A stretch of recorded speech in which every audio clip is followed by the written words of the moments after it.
Good day, my friends. We have all been there. You put on the headset, load up XP12 for an immersive flight, and you're met with a stuttery mess that feels like more PowerPoint presentation. Let's be real. VR in XP12 is a beast that can crush even the most powerful rigs. In this video, we are cutting straight to the chase. I'm going to show you exactly how to deal in every single graphic setting to kill the stutters and get up that smooth performance, all without turning your cockpit into a blurry mess. Strap in and let's get started.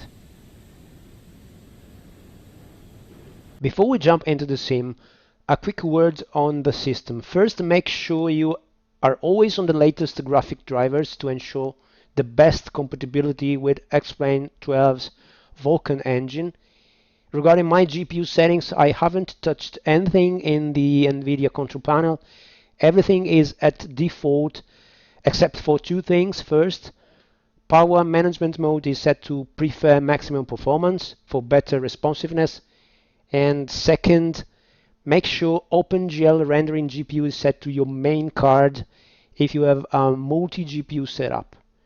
As for multi-threading, XP12 handles it automatically, so no need for external tweaks. Let's jump into XPlane graphic settings, starting at the top left, texture resolution. If you are using Auto or XPlane Map Enhancement for that essential satellite realism, keep your textures at high. If you have 16 gigs of VRAM or more, you can safely push this to maximum. But if you have 8 or say 12 gigs, stay at high, because saturating your memory is the fastest way to trigger big stutters in VR. Next is FSR. If your GPU is struggling, I recommend using quality or even ultra quality. And here is a vital tip. Once FSR is on, use the RCAS slider to bring back the sharpness. RCAS is an incredible sharpening filter that cleans up the image and makes the cockpit deals much easier to read without a performance hit. Dial it until the image looks crisp but not too grainy. Below that is SSAO, ambient occlusion. In VR, this is a luxury that adds depth to shadows, but it's too many frames, in my opinion. For a stable, stutter-free experience, I suggest turning it off completely. Moving down to anisotropic filtering. Don't skimp here. Keep it at 4 times or 8 times, even 16 times. It is essential to keep the runway markings and ground textures sharp and defined in the distance.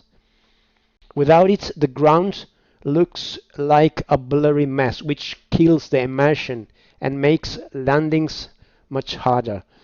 Luckily, it has almost zero impact on current modern GPUs. Now, MSAA. This is a massive GPU killer in VR. If your headset resolution is high enough and you don't notice too many jagged edges, set this MSAA to 0 and try a touch of FXAA instead. This is a much cheaper way to handle those jagged lines without killing your frame rate. Right column, top of the right column is cloud quality. Stick to medium or high preset. High resolution clouds look amazing, especially in the latest versions of XP12, but they can cause major frame drops during instrument approaches or when flying through a thick weathered layers. And consider that in VR smoothness, fluidity during the landing phase is more important than very high definition clouds, in my opinion. Next down is shadow quality. These are extremely CPU heavy. I highly recommend keeping them on low or medium to prevent your processor from bottlenecking your frame rate. Now, objects and vegetation. This is a massive drain, especially with add-ons like SimHeaven X-World or Orbx Global Forests. If you're running these, you likely need to deal these sliders down to medium or high so your CPU doesn't drown in the extra detail. Finally, rendering distance. While you can set this manually, I highly recommend using the 3JFPS plugin. It helps maintain your target frame by dynamically adjusting rendering distance and visibility in real time. It's the best way to ensure a stable experience even when flying into heavy scenery. At the end of the day, VR is all about finding your sweet spot. A locked, stable 40 FPS is always better than a variable fluctuating 60 or more. Try these tweaks, especially dropping MSAA while keeping your anisotropic filtering up. And let me know in the comments below how your rig is performing. If this guide helped you, hit the like button and eventually subscribe. Clear skies, and see you to the next one. Bye bye. Spirit 469, thanks. Taxi right Alpha, contact ground 121.705, goodbye.